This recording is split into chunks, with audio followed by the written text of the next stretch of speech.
तमाम को पूरा कराने में अपनी आवाज़ को ज़रूर बुलंद करेंगे। और इनके अबू जी खालिद साहब लालू जी ने एमएलसी बनाने का काम किया और अभी तनवीर साहब अभी हमको बार बार बता रहे थे तनवीर साहब की पता नहीं मेरे बारे में इतना दुष्प्रचार किया गया कि हम भाजपा में जा रहे हैं, भाजपा में जा रहे हैं, कोई सवाल ही नहीं पैदा होता, ये कोई मतलब ही नहीं है। हमने बोला हम तो आप कह रहे हैं लेकिन ये विचार तो हम सुनेंगे, तो हम सब लोग एक हैं और तनवीर साहब हम सब लोग साथ मिलकर के रहेंगे, साथ बिहार को बनाने का काम करेंगे और साथ मिलकर के सरकार को भी उखाड़ देगा। अंसारी साहब को याद करना दरअसल देश के सभी नेताओं और स्वतंत्रता सेनानियों का को याद करा देता है, जिसके संघर्ष और कुर्बानियों के फलस्वरूप हमें आज़ादी मिली तथा हमारे देश में संसदीय लोकतांत्रिक व्यवस्था स्थापित हो सकी।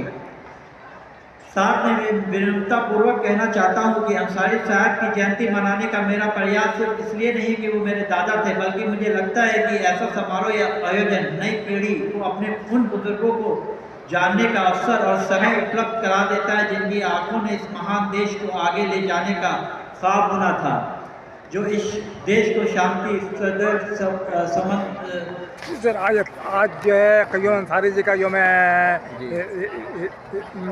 पैदाइश मनाई जा रही है, बहुत धूमधाम से मनाई जा रही है, बहुत अच्छे तरीके से मनाई जाएगी और तमाम लोग इसमें शिरकत भी किया।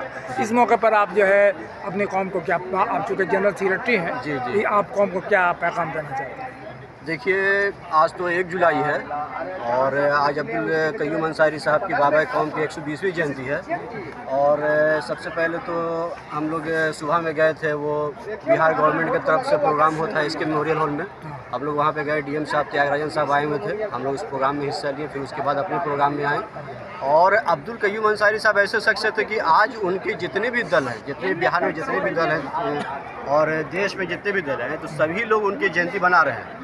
और वो एक फ्रीडम फाइटर थे और ऐसे नहीं कि वो बहुत ये बैकवर्ड फैमिली से थे, वो एक ज़मींदार परिवार से थे और डेहरी ऑन सोन से ताल्लुक़ रखते थे।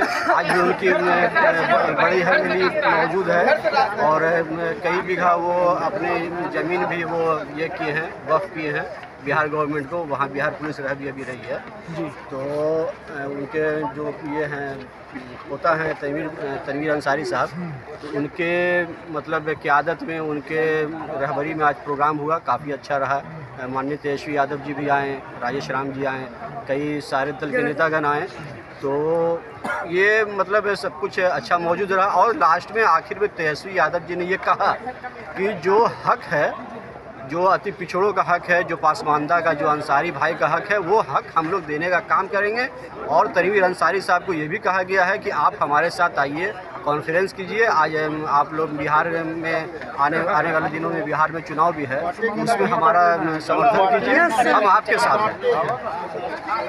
तो उम्मीद है कि ये कयूम अंसारी साहब के बाद जो है उनके ये पोता जो है तनवीर आलम साहब आने वाले विधायक हैं, वो इक़्तिदार को संभालेंगे। जी जी जी, बिल्कुल संभालेंगे, उनमें ये सलाहियत है, उनमें ये काबिलियत है बिल्कुल। वो उनके फादर भी मंत्री थे बिहार सरकार में जी, तो वो अब बेहतर काम करेंगे, बिहार के हक में काम करेंगे, अंसारियों के हक में काम करेंगे।